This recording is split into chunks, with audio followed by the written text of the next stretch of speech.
Welcome back to the Chill Sounds and Breakdowns podcast. Today we have episode 46. I see. I knew I was gonna forget, like literally in the moment. But I'm excited about this one. We're switching it up today. You know, we've had a bunch of like bands and musicians and stuff, but we're getting into something cool today.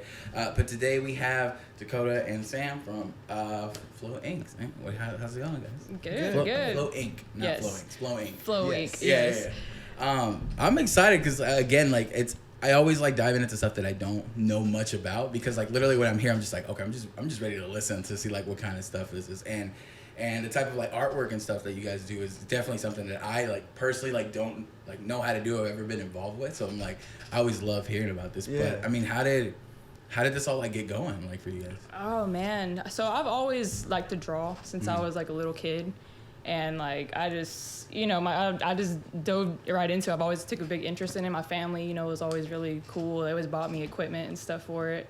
And as I got older, I just like, that's the path I really wanted to go down, is just to be an artist. So we got together and we, always drawing, painting, doing it on the side. I was a bartender for like 6 years. So wow, okay. That was like my side gig was my art, and I did pretty okay at it, They would let her draw at work when they were slow. Oh, really? That's why it was awesome, because she could practice I did the day shift for that reason, because it was very chill. I made pretty good, decent money, too. I worked at Baby Dolls, like the strip club in Dallas. Oh, really? Yeah, okay. Like all the receipt tabs, she would come home with just like a new painting or a new little drawing every day with like a big pen. It was so cool. Yeah. Dope. So I just kind of got into it, and then I just like, I don't know, I've always like street fashion, I've always kind of had my own little style, like t-shirts and stuff, and then like we kind of just started toying around with the ideas, like, why don't we put some of these images like on some shirts, like it wasn't really for anything, it was more for us just to wear, we just like, we can any kind of shirt we want to make, just fucking wear it, so and we get to pick the material, the fabric. That's we started toying around with the idea and like came up with the name around like 2018. We were like living with my roommate Desi. And so we kind of started putting the ideas together, and then 2019 came around, we moved out, got our own place, and started taking it a little bit more seriously and just be like,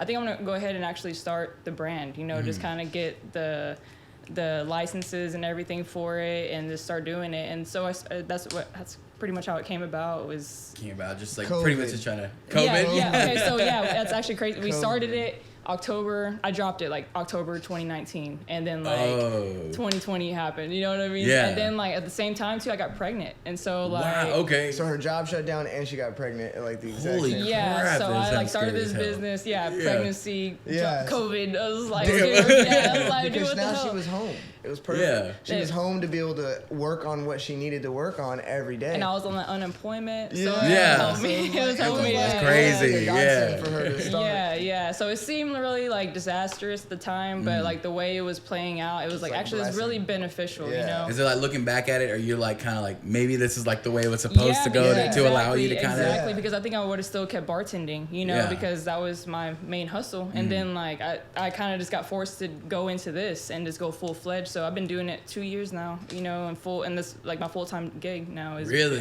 just so selling, sick. doing murals for people, whatever she can do, she does, like for as like a business. I work like legit every day, like whether it be like for like my brand, a mural, some type of painting. I just like making stuff, and he goes hand in hand with it too, because he's an electrician and he's also an artist. Like he helps me with a lot of the projects that I do. And so we're actually collabing on something right now. He just built me like a fucking a clothes rack. Because I had one from Amazon. It was like fucking so shitty. It was like $20. And we go to like these shows and you see like these veteran vendors who have like the most immaculate type of equipment. Super nice. And I'm over here with my little $20 Amazon box, So he built me one literally yesterday and like put some LED lights in it. It's like legit. And so tonight I'm about to go home and like paint the baseboard of it and make it like a. So we honestly just like to make shit. So that's what it sounds like. That's what I'm getting like, because like you're talking about like you also do like the murals and like other stuff, which reminds me of like when people talk about like I guess making it like being an artist full time, whether it's like music or like in your case like actual like art that you're creating. You just have to find like all the avenues where you can do it. You know what I mean? Instead of just sticking to it, because like I mentioned this guy on here all the time, but I have this guy named Hunter. Who came on the podcast and he was like, people say it's really hard to make money as a musician. He's like, but he does like vocal lessons. He does like ghostwriting. He does like his own recording. And I'm like, he's like, so I had, and he's like, and then I play gigs like around town. He's like, so I make money as a musician. You have to create work for yourself. And whatever you like to do, there's avenues. Like she does designs for logo design for people because she's got the brain to like create the characters. That's like part of her thing is making up stuff, not just following like what people see, writing, do, because there's types of artists you can do. You can either be an artist that draws stuff that's existing already, but now you put your spin on it, and and that's a great way to do it. Or you can be an artist that completely designs something straight out of your brain. It has nothing to do with any outside influence besides just the natural influence you have from what you've seen in your life that causes you to create this, and she loves to create that. Like I love like cartoons. She's always drawing little characters, like all kinds of, and it's all straight out of her dome. It didn't come from anywhere else but her.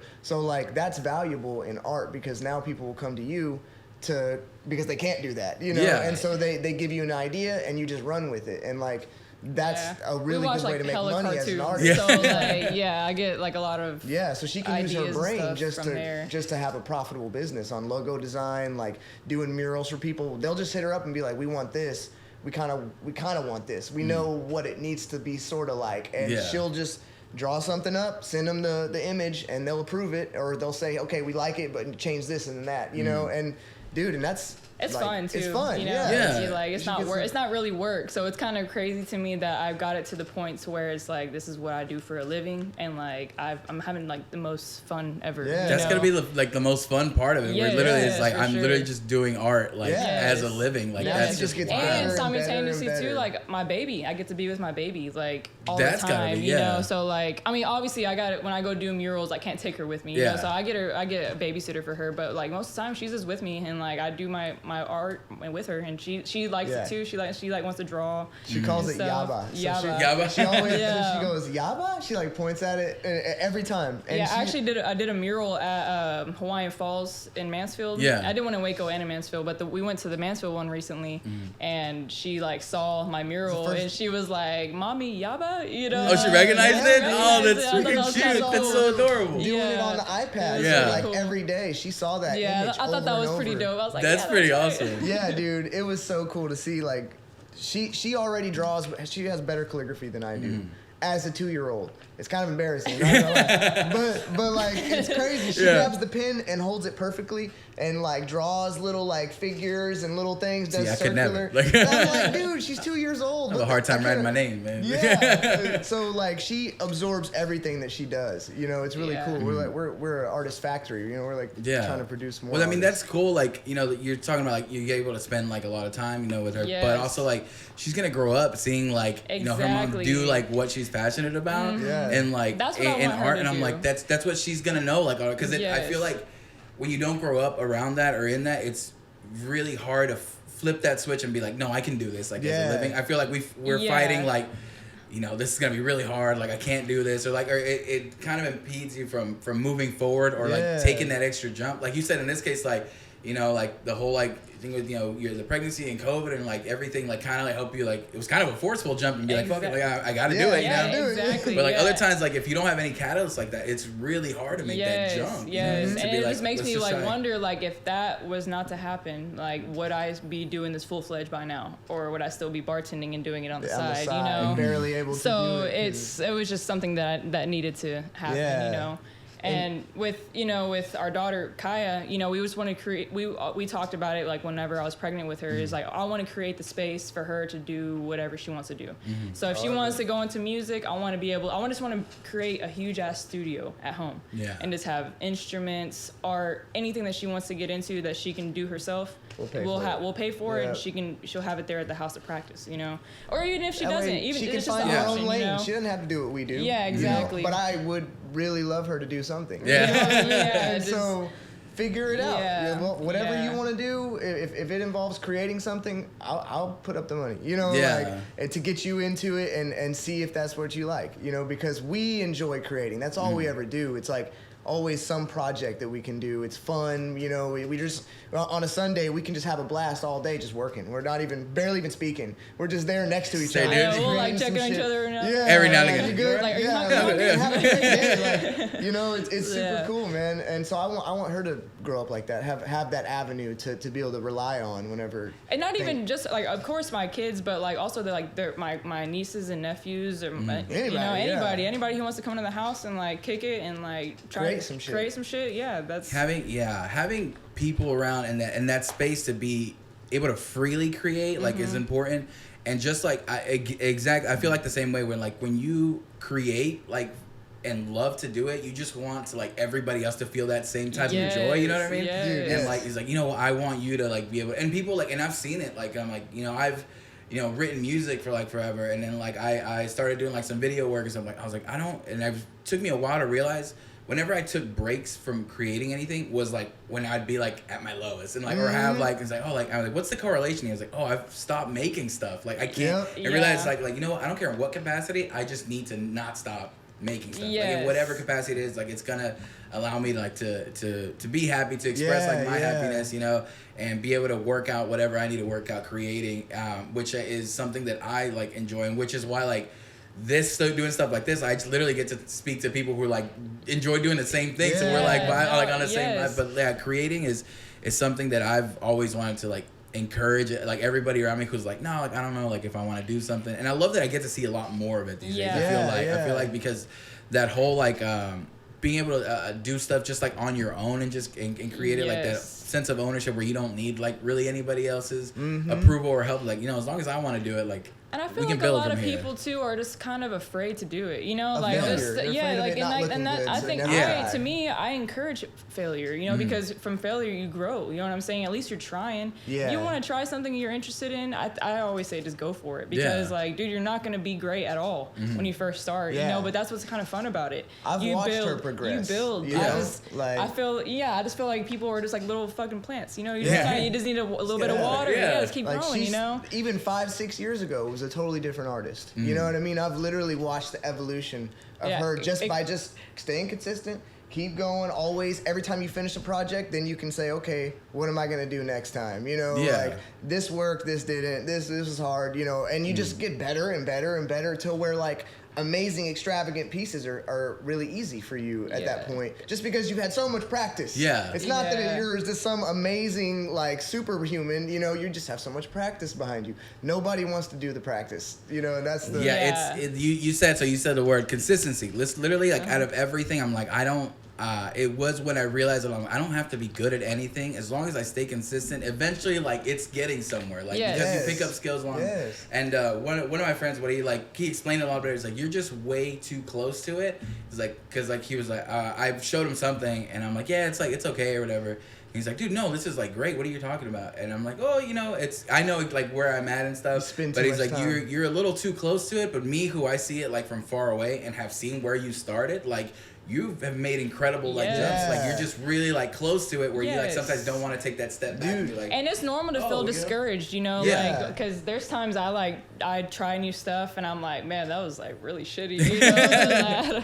But then again, like I'm never really give up, you know. It's like the next time I know how to not do it now, so I'm gonna try it a different way, you know. So and with hers is cool because she can always repair paint. Like she makes a mistake or does something she doesn't like, fix it. You know, and like, that's a pretty cool ability to have. So it like her painting sometimes it'll be like evolutionary stages. You know, one stage where she does like the outline and does everything, and then one stage she may not like it, and it may sit there for like 3 weeks untouched because she doesn't like it. I had a painting, or that ghost painting I had sit there literally for like almost 2 years. Won't touch it. Like I would chip away at it for a little bit, and I would just be like, this is stupid, you know what I mean? Set it on the side, you know? And then you come back to it. Every once in a while you just come back, and that's just a painting thing, you know, because I do the same thing with paintings. If I don't like where it's going, I'll just stop and start working on something else, and then that one will stay there until we finally just have nothing to do, and I'm like, all right, I'm going to try and repair that, you know? And it'll come out awesome. When we're finally done, we're like, dude, what took me so long to finish this? So let me ask you guys this. So I know in like songwriting I've experienced it where I've started to try to write something, and if it feels like it's too difficult, like for me, like I'm at this point, like I'm forcing it. If I keep trying to write this, like it's way better when it feels like it just kind of flows out of you, and it's like, oh, this is natural kind of thing. Is that kind of like the similar feeling you get with all like the time? I actually had that last night. Like I was like just trying to draw something, create something, because I just finished a mural, so like I just wanted to start on something. Keep going. And I couldn't freaking get anything to go, and I was just like, you know what, it's okay. You know, it's like you just gotta let it come to you sometimes. You know, like I feel I'm very go with the flow. You know, yes. You gotta go with what you feel too. You know. For me, I like to create like, I'm an electrician by trade, and so I like to make like objects. You know, I do like to paint, but she's the painter. Like I can paint something really well if I sit down and I supreme focus for like a week or something, you know what I mean, and it'll come out good, but it took me so much work. You can build shit so much harder than her, so I'm sitting here watching her like so much faster, and I'm just like my arms all sore. I've been doing this for like 6 hours, you know, and so it's not as pleasurable for me because she's a lot better at it, you know. So I tend to do stuff that I'm better at, which is like building stuff. I like to make like interactive art, like table lamps, and like I'll turn a lamp into like a piece of art. Yeah, he makes some crazy lamps. Really? Yeah. Yeah, they're really fun. But like my birthday last year, he made me like a cactus. A big ass cactus. A cactus lamp? Yeah. That sounds badass. Yeah. They're actually, I spent a lot of time on them. Like these pieces sometimes cost up like $150 of material, just buying it and days sanding wood or, you know, putting everything together. And I'm always experimenting with it because I don't know what I'm making. I'm just kind of like playing with ideas and turning it into something. And there's a lot of times where I'm like, yeah, I don't like this, you know, and I gotta take it all apart and figure something out, or I do, you know, it's just a process, but it takes forever until you figure out, okay, I like this, and it just starts piggybacking off of that, you know? So you can have a project that you sit there for weeks and weeks, and you're like, man, fuck that project, you know? And then all of a sudden, I'll just hit like a spark, and I have an idea, and then it starts looking badass and better and better and better, and next thing you know, I finish, and I'm like, dude, I hated this a week ago, and now it's one of my favorite pieces. It just needs that little bit of spark, a little bit of time, sit down and, you know, get off of it for a second, come back and look at it when you're ready. You know, you might come up with a new idea that's going to like turn it into something totally different. And taking the time away from the project was what I had the hardest time with, because it always felt to me like, oh, I'm quitting on this. Like, you know, like I need to just stick to it. And I used to stick to like these things, and then I would end up writing like a song that I'm like, I don't like this at all. Like, but it, like the only reward I had was like, well, I finished it, but it got to the point where like, well, I just don't want to just finish. Like, I want to create stuff that I love, you know, that I actually like, and taking that time back to be like, all right, let me step back from this for a while, and then you'll get that spark is like the best feeling when you're like, you crack something where like, oh, like I get it, like I know what I want to do with this now, and then like you go back to it and finish it, and it also like, I feel like if you stick to something and like try to force it, it sometimes stops you from the other idea that you would have had from that time away from this project. You know what I mean? Because I've done that too, where like I let go of this project for a bit, end up writing something else over here that I really love, and then come back to it sometimes later when I get a chance. Now you're on that wave. You create something good, your brain's moving in the right direction, right frequency, and it helps you out, like you said. Like, and that I totally agree with that. We're constantly picking up projects, putting them down for a little bit, picking up this one. I've got like 6 started projects at the house sitting around, but it's not a big deal to me, you know, besides just clutter space. Other than that, like, it's cool because I always have an option of what I want to do, how I'm feeling. I had to like tell him to like stop bringing home shit because like we'll see stuff like on the side of the road, like just like we just like really nice material, and a lot of times people throw away like really nice ass wood. And we're like, dude, we can paint on that. We can refurbish that. We can do this and that. Vanity mirrors. Yes, dude. So people throw away those. We have a lot of those vanity mirrors. Oh the old school ones. They make perfect canvases. There are so many things that make awesome canvases. Like, because you can paint on the glass, and it's actually easier than painting on a canvas because it doesn't absorb the paint. So it only takes a couple of coats. A lot less. And then you just cover that hoe with epoxy, and like it's sealed. Dude, like, you don't have to worry about it's not going to break no more. It's like it's they're big, heavy. Like when you pick it up, it feels like, man, this is a badass painting. You know, it comes with its own frame. You know, like vanity mirrors make perfect canvases. But see, that's something like. With y'all who have been like doing art for like, you know, this time, that's something where you see that when you're out and about and be like, oh, this is the possibility of this right here. And that's stuff, you know what I mean? Like I could be like driving and seeing the same thing. I'm like, yeah, that's a mirror. Okay. I mean, maybe I'll take it, but just use it as a mirror. But that's dope, that lens that you can like look at these pieces with and be like, oh, look at what the opportunity is like, this is what I can create with this. Like I can do something with this. That's the fun part. Yeah. Yes. That's why I like the lamps, because like I had her cousin wanted me to create him like a lamp. You know, he saw some of the stuff that I made and he was like, bro, make me something. He has his own like Frenchie brand. He breeds Frenchies. So basically he was like, I was like, okay, what do you want? And he was like, I don't know, man, just make it cool. And I was like, all right, you know, whatever, I'll try, you know, whatever. So I sat there for weeks trying to figure out what the heck. I didn't really think about it much. I just figured it would come to me, you know. And I happened to be walking through the mall, and I was in like a department store, and they, you know, so those ones that have like the random statues and stuff, and like, like home goods type stores, you know. And they had a Frenchie statue like on one of the aisles, and I saw it, and I was like meant to be. Almost. That's it. That's what I'm gonna do. You know, I'm gonna make him a lamp that has the Frenchie stuff, and it turned out so clean, super cool, so clean. Great. I mean, it all just came from just walking through the mall. I saw a little Frenchie statue, and I was like, damn, there's the answer. And it's always funny, like too, like when he's building the lamps, cause like he's like, all right, I'm gonna like build this lamp, and he'll like just go to Home Depot or go do whatever, and I'll be at home with our daughter, and he'll just come home with like the most random shit. Like, you know, like, I just walked through Home Depot, and like, what is this? What can I do? You know, and it's fun. You like just buy stuff, and literally I'll be in the aisle of Home Depot. All the stuff's in packages, all the parts, you know. So I'll just have them like laid out like a simple one-line diagram of what it's gonna look like when I put it all the and fit it all up. And it looks crazy in the beginning. I wouldn't know what to do with any of that. But see, like that's the same way. Like I would look at like, you know, whatever, like the painting you're doing. I'm like, I don't like, how do you get going on that? And I like look at end products. I'm like, where did you start? And I look at like where it started. I'm like, I don't like. It's hard for me to see because like that's not my avenue. You know, that's not where I've explored and stuff. And but I've had the same people. With y'all, like this right here. You know, like I have no idea. And it's I realize that I'm like, oh, okay, like which is what has bred like my appreciation for like art in all levels, and like with like me, like as I also like write music with like other genres and stuff like that. I'm like, oh, I don't know. Like I've sat on people's like studio sessions and been like, okay, this is what I would write here, and then hear someone write something completely different. Like awful. I'm like, how is your like head going? And then trying to like get into that, and then plus it like just pulls like collabs in general. I feel like just pull like influences into your own art, and you're like, it's just great. It's just great like to explore those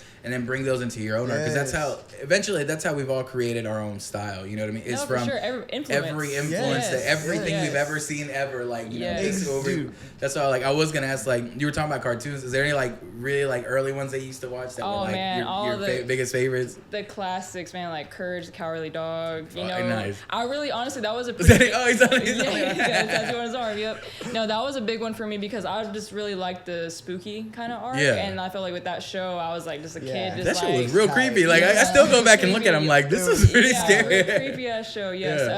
Ed, and Eddie. You know, SpongeBob. You know, on SpongeBob, it's so funny. Just for one, SpongeBob is freaking awesome. It's just hilarious. But my favorite thing about it is like how they'll zoom in onto their faces and they're just like hella detailed. That's so funny. She actually has paintings of all of them. Yeah. Oh really? Ugly mode. Yeah. They're all I did like a little SpongeBob. The water one where he was the one that sticks in my brain always. Literally, that's the one that pops up always in my head. Yes. I was an anime kid, so I watched all the like any Japanese anime that I could get my hands on. Yeah, I got into anime. The whole blockbuster section. As I was older, like I guess the only closest thing I was really big into that was close like to anime was Yu-Gi-Oh. I loved Yu-Gi-Oh and Pokemon. Like, I guess it was kind of like anime, but I watched just like a lot of like. I was like mainstream. Cartoon Network, Nickelodeon type stuff. You know, Adult Swim. Adult Swim. Yep. Adult Swim. Yeah. I might need to get some anime fucking suggestions then, because I didn't get into it till like. Maybe like a year or two ago. Like, to be honest. I've only seen a few. You know what I mean? Yeah, he's always showing me all these. But then I'm like, shows. I go, they're so fucking good. Like, I started out with like your basic. I did like Attack on Titan and like Demon Slayer, and then like I watched like one Mob 100 something like that, and then I was like, this like all these like are so different, but like there's like their own like typical, because there's also just like dramas that are like you know anime, and I didn't know that. I thought they were all like the same. You're crazy like you know like superhero type stuff or all that stuff, but I'm like, oh no, they go into like every genre. Yes, it's an entire subculture. It's so dope. Yeah. Yeah, for me, I was always into like I love my favorite like type of tattoo, my favorite type of art all around is Japanese traditional. Like the way that they depict images, I mean it's unreal. Nothing looks like it really looks. It's all deformed. If you notice, like all the way they draw it is like this weird like type of cartoon character style, but like they all drew it like that. For some reason, everyone stuck to that format. And it just makes the whole thing look so cool. They use all the craziest, vibrant, most, like just everything pops. You know, there's always these huge images with just the most insane, like, I don't know how to explain it. Japanese traditional art is amazing. You know, he got me into it, honestly. Like, he's the one that kind of encouraged me. I've done like a few pieces that are kind of inspired by like Japanese art. Yeah, so cool. They do their I love water the way they do their water, the clouds. It's crazy. Like, just the colors that they use is really dogs, neat. Dragons. Yeah. You know, all the cool shit. So I always was attracted to like anime just because of the art. Like I loved anime that used Japanese traditional in particular. Gotcha. Like when they would have they would draw it and sketch it in a way that it was Japanese traditional. Like a movie that comes to mind is Princess Mononoke. Okay. You ever heard of Princess Mononoke? I haven't. No? Good movie. Really good movie. Spirited Away. Spirited Away, okay. Okay, so that's drawn by the same artist. And he actually designed everything in that. He hand drew everything. Now, he had a team of artists that worked him to depict Which is the whole crazy, thing. because you see the movie and you just immediately is like, the opening scene is just like, damn, you know? Like, I can't believe he just made all that. Yeah, it's crazy how these guys, the old school, like, film, what do you call that? You know, the cartoonists, they would draw these entire movies. Like, it was all, like, depicted by hand. Yeah. It was just a totally different class compared to today's cartoons. And movies where it's all done with CGI and through with like digital, like, like and stuff. That shit was crazy. I mean, these were the most insane artists that I've ever seen. You know, like, people, and so Japanese traditional art is just amazing. It's something you can get lost in just reading and just seeing all these different artists and how cool they were. So like, and there's so much of it too. Like, there's so many cool shows. Yes, that was my major influence. Yeah.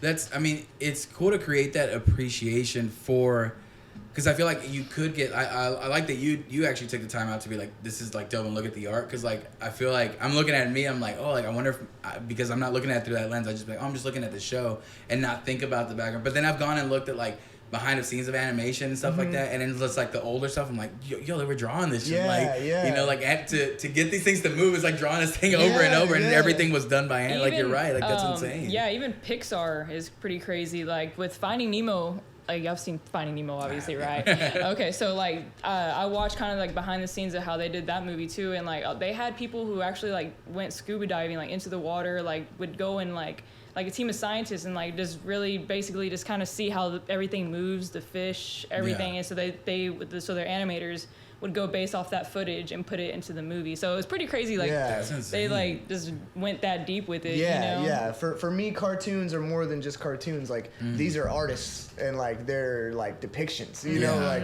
a lot of the old school cartoons, 90s era, especially, these are people's legit work, blood, sweat, and tears. You know, they put into that stuff. It's really cool. You know, like I kind of geek out about it. Like every time when we watch a show, I'm like, dude, look at the animation. You know, dude, the animation's so cool. Like we even judge movies based off their animation. Kid Cudi, the Intergalactic on that Netflix. Just dropped. I haven't seen that yet. Like it was actually pretty good. Yeah, it was a trippy type of animation. I thought it was gonna be a series. It was a movie, but it was really good though. But yeah, the animation was crazy on that show as well. It looked like I mean I just saw like a bit of like the art for it and stuff, but it reminded me of like the type of art that was like used for like the Into the Spider-Verse, like Spider-Man stuff. It kind of looked like that. Because I remember that was one of the things I tripped out on that. Like how the detail, the attention to detail, and like that, like the little comic book like dot style art that there was in it. I'm like, oh, that's freaking insane. But all the animation styles in that, I was like, that's cool. But but like it's cool being able to see it like through like your guys' eyes and be like, oh, like look at all this. Like I'm looking at it and knowing how much work this is. Yes. Like Samurai Jack. You're Samurai Jack. Samurai Jack. The creator who made that made a new show called Primal, and it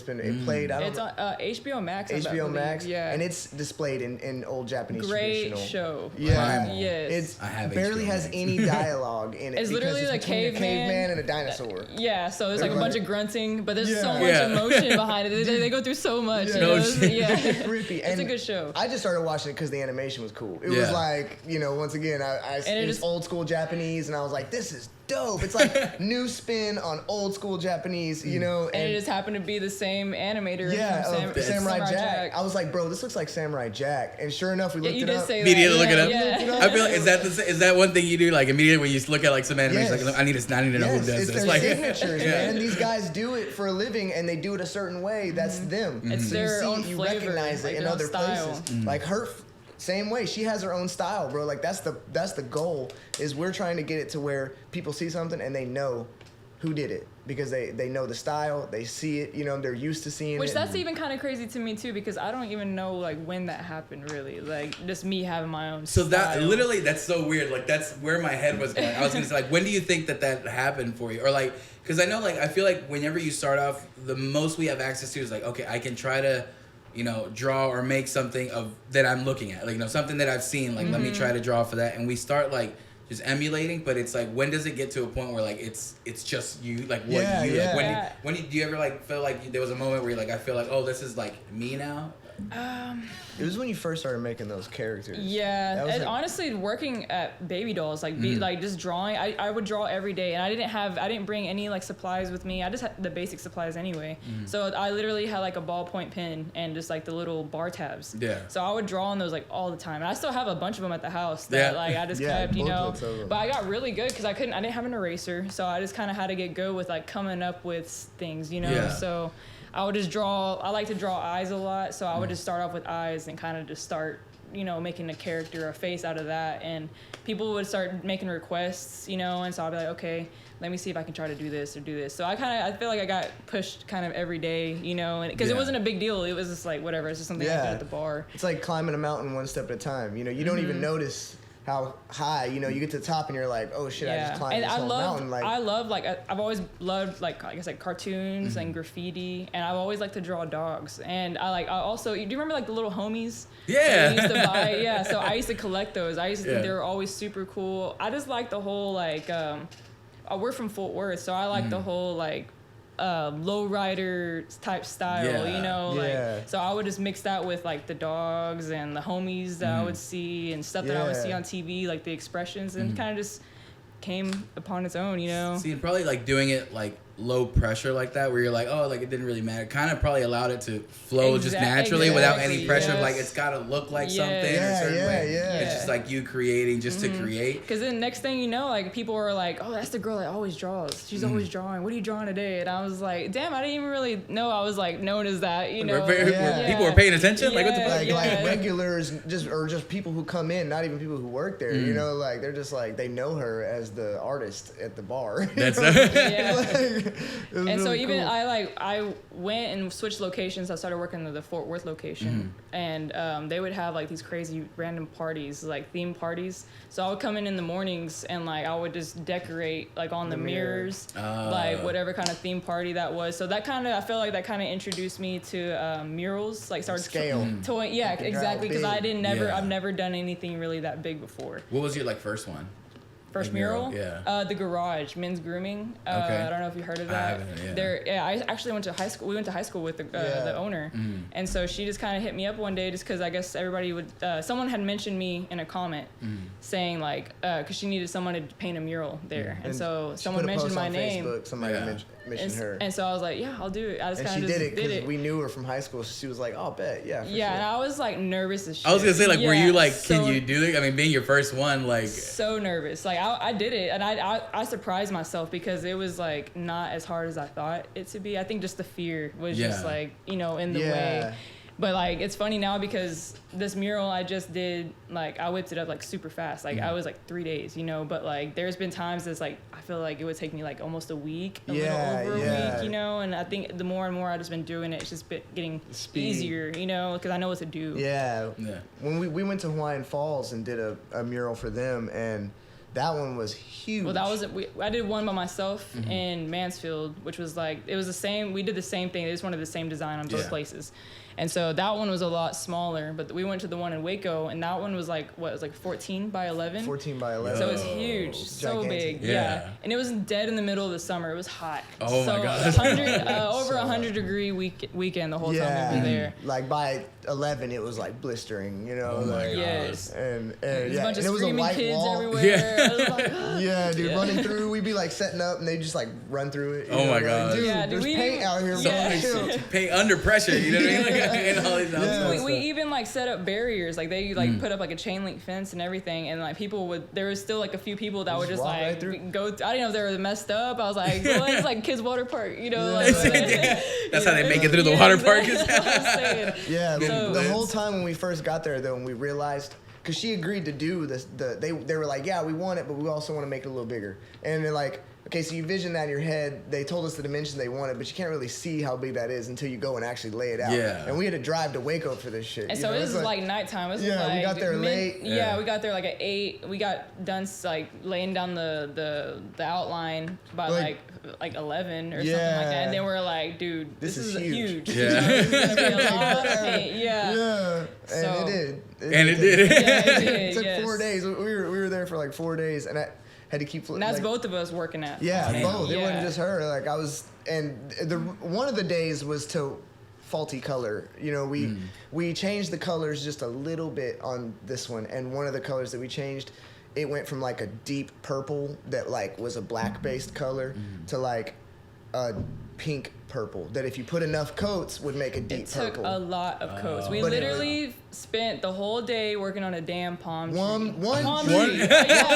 One palm tree. So defeated, you know. It was like 104 degrees outside all day. Because if you didn't have so like 11 plus coats, it would look pink. And once you got to that certain amount of coats, it looked purple. And so you had to keep going. Every little spot, and there's so many little like palm tree things that you're actually having to paint that like just by hand. You can't use a big brush roller. or roller. Yeah. So that color was one of the detail. Like, oh shit. The most detail. Yeah. And I was like, man, wait. Yeah. So we were stressing. Yes, for sure. It was hot. Damn. That sounds stressful as hell. All like those factors that you're talking about. All learning experiences. Yeah. We just went out and started doing it. And figured out all the kinks. I feel like all those moments and being able to overcome all of those, like by the time like you finish and then look at it, it's like the feeling of just like accomplishment, just like the grand, especially like something like that, being able to like just stand in front of it and it being huge as hell. Yeah. It's like must be like such a great feeling. So, it's very rewarding. It's very rewarding. It's definitely like it produces a lot of dopamine. Yeah. Out of all the things I've done in my life, like creating something awesome and being able to stand back that exact moment you just described is up there at the highest. And then you have people you feel so good, bro. Yeah. I can't imagine. Yeah. Another factor to that too is like you have people walking by and just like you're like in the zone, you know, but like you kind of hear people talking like, oh dude, look, she's like doing so good over there, you know. Yeah, it looks badass, people you know. praise a lot. So it's a cool feeling, you know, like because you're just chipping away, working your ass off, and then you're getting appreciated. Yeah, you know? You're like miserable. You just want to quit, and somebody's like, "That looks awesome." You're like, you gotta. That's all it takes. It's like all right, that'll get me for the next like hour. Man, that's sounds difficult, but there are little things like that help out. Yeah, because I mean we have our own motivations, but also like getting that just little bit of encouragement from someone being like, that's dope. You know, especially when it's like people you don't know, like strangers, like coming around, like okay, like they have nothing to gain from telling me like that I'm good right now. You know what I mean? So like strangers, I feel like that way with like. When I used to like perform like as a band, same thing, meeting like random strangers to be like, oh, like this, and they would remember like some of the lyrics. I remember, like, oh, you paid attention. Like I was like, oh, it feels good, okay, dope, like cool, like you know, it's a little bit because I feel like we create because we have to. You know what I mean? It's like you know, I do this because it makes me happy, but it also allows you to do it like with a little bit like I don't know, just a little bit more like pep in your step when people are just like.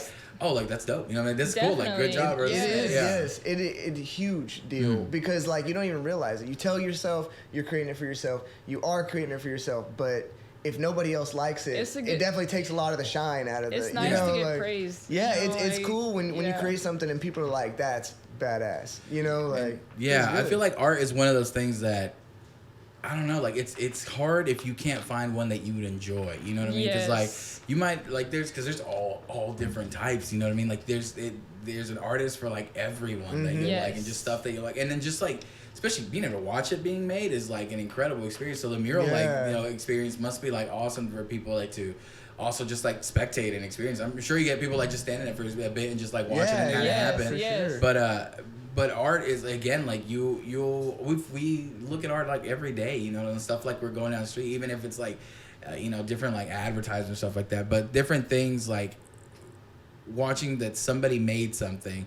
I feel like I get a lot more appreciation for it because I'm like, oh, that's something that I don't know how to do, and it's kind of cool to see somebody do it. You know what I mean? Yes. And it also might, encourage some people to try on their own and do something like that. I always try to be as encouraging as I can with people trying to create or do something. Exactly. It's like, do it. Like, just don't be afraid again to mess up, to like start small, because like everything starts, and I think I don't know, like as an artist, like I'm always like my worst critic. So I'm looking back and look back and like I was like, oh, like that wasn't really that good, back then. But like, look what I'm making now. You know what I mean? Like, so it takes those, starting, and then at that time, that is the best that you can do. You know what I mean? So as long as you always keep doing like your best at it, like it's just you're always gonna be creating your best work. You know what I mean? As long as it feels in your end that you're giving it your all, kind of thing. Yeah, exactly. Because we figured that out with the prints. So like a good way to make money as an artist, because it's kind of hard. So like when you make a painting, you can sell that painting one time and then it's gone, right? The only way that you can continue profit on that, if you're going to a lot of shows, is to make prints that people can purchase for a smaller amount of money. You're going to sell them, but you can sell 1 million of these, and anyone can get a piece of that, And she's got prints from when she first started all the way to now, and dude, it's a lot different. It's crazy. It low key kind of drives me crazy. She hates it. I have stuff from like 2013, and I'm like, oh my god, she hates horrible. Them. But then people are like, dude, they always cool. buy them. I'm like, well, damn, like I have newer stuff, So like we see that all the time. People don't necessarily think the way we do about things. Like we're our worst critics. Exactly what you said. Like we're always kind of like playing down things that other people see, and they're like, oh, this is dope, because they didn't see the progression, like we lived it. Like so they don't feel that way like we do every time we look at that old piece of work. And plus we're always the most excited about the new stuff we're working on, because it's how we're currently either feeling or at, like that's like I'm putting in where I'm at right now. So we like when people like appreciate those, and then when like someone's like looking at an old piece of work and they're like, I love this, and I'm like, I'm not there anymore. So like it's kind of hard to be really excited about like I can do so much I'm better. doing we think about it that way, but like as it's just a compliment kind of at the same time too, because like they're experiencing that for the first time. You know what I mean? Like, and then like as an artist, you might be like, I've stared at that picture since 2013. You know what I mean? I've stared at that art piece since then. And like it doesn't do it for you like it did when you first like did it. The emotion that went involved into it is no longer there. You know what I mean? So it's kind of hard. It's the same thing with like music. You get these like really big bands who like have that hit that happened over here. It's like, oh, I'm doing a bunch of other new stuff though. That's like romantic, but people like want to hear that. So it's like a weird thing where you have to like still appeal to people who appreciate, because like again, like if you have people coming up to you for the first time and that's their first experience is that that old painting, that's still like the first time they're experiencing you. At the end of the day, all of that is still you. Good. It's just yes, exactly. Different stages. It's a different stage, and they're appreciating it. And but I do get the part about like, I really want to just like focus on the stuff that like I'm experiencing now, because I'm sure like it's the same way with writing music, that like you go through different stages and you're making this type of art now because this is how you feel or whatever emotions. I'm sure art like from when your kid was born is like a lot different than like now, like what's going on now, like based on like emotions that are happening, just traveling. And it's like that full-fledged, when she was born, basically, like it's crazy, because like I said, it was just kind of a side hustle before, but now I literally do it all the time, every single day. Wake up, that's what I do. Go to bed, that's kind of what I'm doing. She's literally in bed before, when we're chilling, like she's on her iPad. Oh, yeah. All the time. I got my little blue light glasses on. And it's great, because that's how you perfect yourself in your craft. You have to keep pushing and keep. And like I said, it's not work to me. Like I'm just having fun. Sometimes I'm doing it for a purpose, but then there's other times where I'm just kind of just doing it just to kind of see where it goes. So how do you? Sorry, no, go ahead. Okay. How do you feel like with when like, because people like will commission you to do like art pieces and stuff like that? So how do you feel with that? Like, how much control do you give like people, or do you like to kind of take a lot more of it? See, it's kind of hard because sometimes a lot of people just don't know like what to expect. Like they want something so big, like for murals, like for example, is a good one. I've been having a lot of problems with this is because people want like this giant ass immaculate mural and like they'll only want to spend like $1,000 on it. And I'm like, dude, like it's a lot of time, and it's like it's not even just the time, it's like the material I gotta use on it and the drive, you know, the gas, and this is a lot of factors that play into it. And so I like to really just try to be as open and honest as possible. Is like, look, like this is this because of this reason, you know, and you gotta pay yourself, you know, like you can. There's tons of work that I can do that is I'm not barely gonna get paid on, you know, but then again, like that's not the route I want to go, you know? Yeah. Because then I'm kind of wasting my time, you know? I'm trying to build my name, build what I can do. And, like, there's people out there who will put the trust and money into me, you know? So you kind of just have to separate yourself from... Well, I wouldn't say separate yourself. Just give people a better understanding of why something is the way it is, you know? Did you ever have, like, a lack of confidence in, like, charging for stuff? Oh, like, for sure, yeah. We have to talk about it all the time. Because, like, I'm not like a greedy person whatsoever. I always want to help people out. I'm always trying, and I like to do it. You know what I'm saying? But like now that I'm doing it like professionally, like this is what I do. I have to really like look out for myself at the end of the day. You know, so it's always like I'm always having to talk to him like, yo, like is this like a good price? And there's times where I'm undercharging myself, you know, because of all the because of all this the stuff, the factors that play into it, you know. Because I have to crunch numbers for my business constantly when it comes to time. Yeah, he's a big help with that. Yeah, I was gonna say So like for my business, I have to charge appropriately to the time and across to the overhead, like everything that I have that's expenses. You know, I really cannot take projects for under a certain threshold because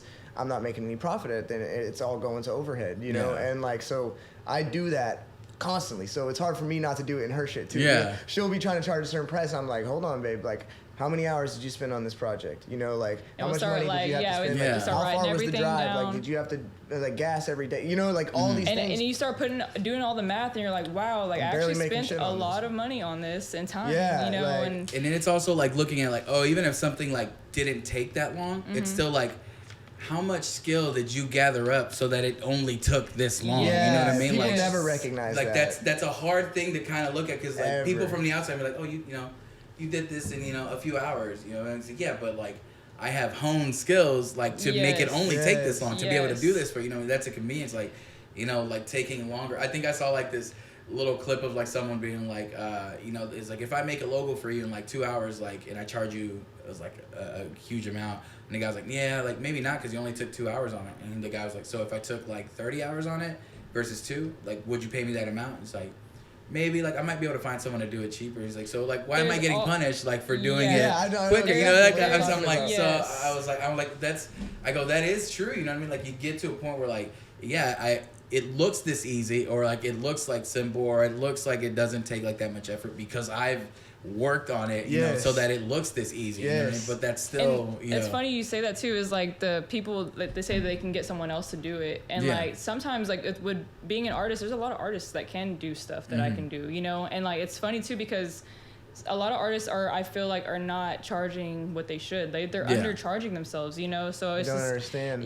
So I look like the asshole sometimes because I'm charging like what I feel like what I did the math and it really is this amount, as this other artist who's just kind of starting out can do the same thing, but they don't know, and they're charging like it's not their full job. Yes, and so they're charging like way less. Like, they're just doing it as a side gig. They don't really. I feel like sometimes they don't really realize what they're missing out on, like their potential. You know, like there is it's a trade. Yes, there is a service. You're doing a lot of work, especially with the murals. There's a lot. I'm so sore. Like I'm listening to that. Just that story, you know, about that mural. I'm like, that's a lot of work. Yeah, like, I imagine that was definitely to do murals. You're like you get home, I'm just like dead tired. Yes, I'm sore. Always in crunched up spaces. Yeah. Always ruining my clothes. You know, for like all the paint that gets on them. All our clothes have paint.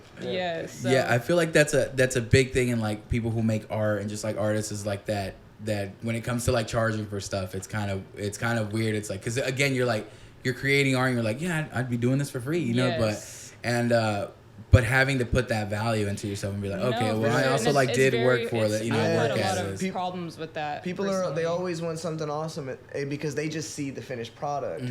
They have no idea what it takes to produce something like that. So they're like, oh, I want this, you know, and they're like, whoa, when you tell them how much it would cost, it's like, dude, I got to do a lot of work to produce that thing that you want, you know, like, and it's, I think what you were talking about, the approach that you take, where it's like, I'll explain like where this like number is coming from, kind of like it's this and that, because most people who are hiring you to just probably aren't artists, which is why they're hiring you, so they don't know what goes into this. Like you're right, they just see that. You can't get mad at them because, like I said, it's just a lack of knowledge of like they don't do this stuff. You know, so like I really just try to be as open and communicative as possible. Like when talking about pricing, is like you know, like I gotta take care of myself at the end of the day, but I'm gonna do a great job for you. You know, that's the thing. Like you're gonna put in like the proper amount of work. Like I am gonna, like I'm not half-assing this. Like this is what you're paying. The whole like you get what you pay for is true. Like you'll notice a lot, you know, like people. And then if the other way around is like people don't have to pay this. So like I don't know why people like sometimes like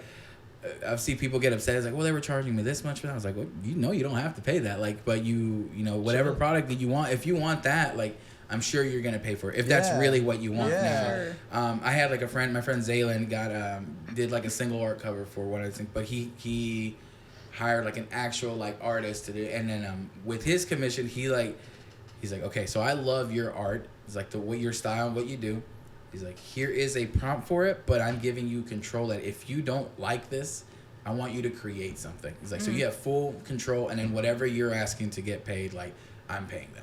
Like just because in his mind he's like, I want this product, like this is what I want, like I want this art like style, I want like this artist to you know have her work on this what I want, and I'm not gonna like second guess whether like what direction she in this case she goes in, or you know how much they value their work at, because that's what I want, like, you know what I mean? So it takes a different understanding. And there's a lot more people that are actually like that, you know. I feel like as an artist, like if you want to step out of that box of like people paying you really like not that much money, you got to really just step up your prices, because they're, like I said, you'll find the right people are out there. There's always a market there. You just got to find them. You got to put yourself in the right market that you're comfortable with, because I feel like ever since I haven't like upped my prices. Well, I have before since doing it on the side, obviously, but like I feel like I get more customers than what I thought, you know. It sets your value tone, you know. Yeah. People understand, like if they think you're a cheap, like if it's a really cheap product, it's kind of the same, you know. If you spend a little bit of money on something, people will take advantage of you too. Yeah, you know? So it's like you just gotta know your worth and know that you're worth it. You don't have to say yes to every project either. You know, if it's too much or it just doesn't fit the. And it being your livelihood now is like, okay, like I need to value myself, but also like I am putting value into the work that I'm like putting. Like I'm not gonna.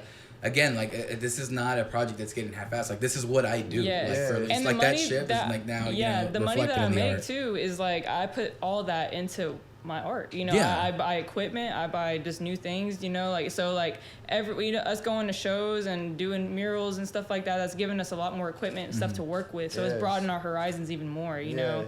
So that's, you know, it's kind of cool. I always appreciate anybody who like buys stuff, supports us, shouts us out, you know, just because like, dude, that helps us in the end, you know, and it's really trying to do all the groundwork to get us there, because because we're going to create no matter what, but the ability to make the creations create a business that produces and actually survives and can pay her and all that comes from the people who support us. And the stuff we want to do in the future, you know, like we have to get there somehow, you know, and people support us, and we're really blessed in that. You know, a lot of people like her art and like love everything we do, and so they're always coming to the shows we go to. Like, it's really cool. We're blessed in that scenario, because how long have you been like going out to like shows and doing stuff like that? How's that process been?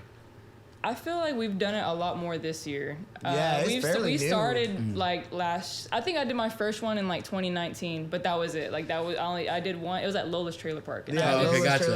Was it like the rummage sales that they had? Yeah. Dude, so that was my first one. There's contenders there, man. Yeah. People are there with some good shit. Yeah. Like, the old heads are there, man.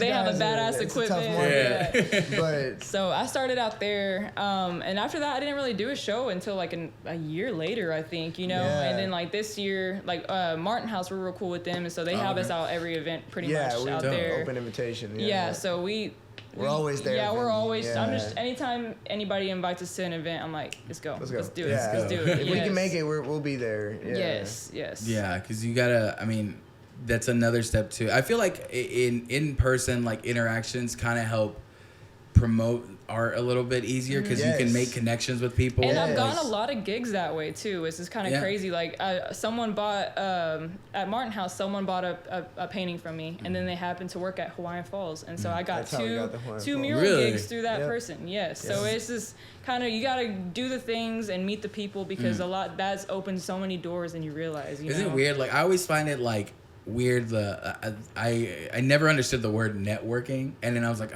I feel like I gotta like go to these like cocktail parties and shit. Like that's what networking sounds to me. But literally networking, like when we started like NoiseROT, it's like, oh, it's just literally like talking to people that were at the shows that we're throwing. It's literally like people with similar interests. Yeah, just that's what network. That's how we found, like that's how we've gotten all the opportunities that we have. Like literally just talking to people, like making connections. Like, oh, that's what that is. Like that's what networking is. You build support groups. People like you. Yeah, you know, and just they want to help open, you, and so they open to new ideas you know? too. And there's just so like. There's so many. It just opens you to let you know that there's so many people around you that enjoy doing the same thing that you do, or enjoy like participating in that. And I've come to find like that where sometimes it feels like, man, I feel like I'm the only one like doing stuff, and then like I'll go out and like talk to people. It's like, oh no, like everybody's like doing something. Yeah. Everybody's connected to one thing or another. You know what I mean? Yeah. Like just like this year with like with Chill Sounds and Breakdowns, which I'm glad that you guys get to are being a part of this year. Like we've added like a drag brunch that we're doing, and that's just because like it's been hosted at the Post before. Like we're doing like a burlesque show now because we met someone like that was part of that. I'm like, oh, this is all stuff we get to incorporate and make it bigger this year. You know what I mean? Like we met the guys last year in Blaze Culture, which is like a skate company that is gonna bring out like their ramps and stuff like that and have people skating in the back. Yeah, all this stuff was just about like talking to people and bringing them together, and like and the bands, like we try to make it as mixed as possible. Same thing with anybody that like wants to come like sell their art or just like feature their art or like vend or whatever.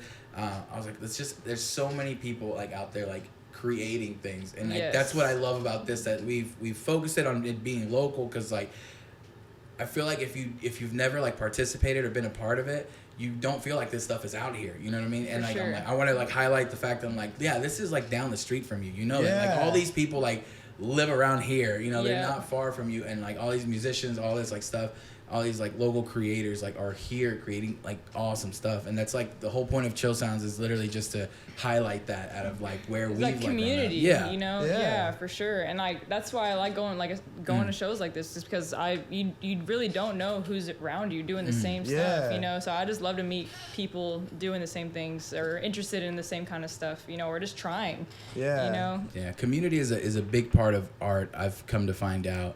And just being able to be around people that enjoy, like, again, just art in general, whether it's music, whether it's, you know, like actual like artwork, like being made, processes, talking to people. Like, that's why like this, I always like tell, like when I told, DJ, who threw the first Chill Sounds last year, I was like, I'll help you, like, let's do a podcast. And it was really just to promote like the festival. And then when I like started doing them, I'm like, this is fun as fuck. Like I literally just get to talk to people about what they love, and I'm like, I go, that's my like reward out of all this. You know what I mean? For sure. And I'm like, dude, I get to do this and like talk to people and get to, again, this is my like personal like network service. I get to do like a lot of people, like some people like I'll know, and then some people like like you guys, like I'm meeting for the first time today and talking, and I'm like, yeah, we get to have like these like awesome like conversations. It doesn't feel like work. It doesn't. Yeah, it's great. Like it's great. And then if it helps promote anything, you know what I mean? Like I wanted to feature like that. You know, these creatives are out here, you know, like working, doing like great, awesome things, and I just like feel like I want to highlight that as much as possible because I've gotten to enjoy it for like so long. Like I've been part of like the music scene for so long, and I'm like, oh, I want to get that, and then like that connected me to people who do like art and like and things like that. I'm like, oh, like do people like know that like that happens like around here? Like there's people like creating things. I'm like, you know, I'm gonna do my part as much to spread that around, you know, to spread the idea, not the idea, but the just the fact that there's so many people out here like creating good stuff, like you guys, you know. And I definitely like appreciate like the work that you guys like put into what you do. And like again, we're super excited that we have you guys participating in Chill Sounds and Breakdowns 3 this year, October 15th. So you guys come out, you still have time to buy tickets to that. But that's gonna be a fun time. I honestly really want to keep talking, but we're literally at an hour already. Oh, really? I told you, like, it was crazy. Like, it's not going to take long. I thought it was like 30 minutes. Yeah, no, like, it always happens. I look down, I'm like, oh. I feel like I looked down. Last time I looked down, I was like, my brain, like, and I'm like, but no, that's dope. I literally can't wait to see all the stuff that you guys end up, like, bringing out to the show. I really think. And man, we're just looking forward to everything you guys have coming out. If you guys ever have like stuff coming out, send it our way. Like, we'll be glad to promote anything you guys have. Okay. You guys are on Instagram is Flo. Flo Ink is like my like brand, art brand, and then Sammy Flo 23 is my other art page. Yeah, I have 2 of them. So you got a hustle on both. Yeah, either one. Either one. But yeah, thank you guys for stopping by. We really, really appreciate it, and we will see you October 15th. All right, sounds good. But thank you guys for watching, listening, and we will see you guys next time.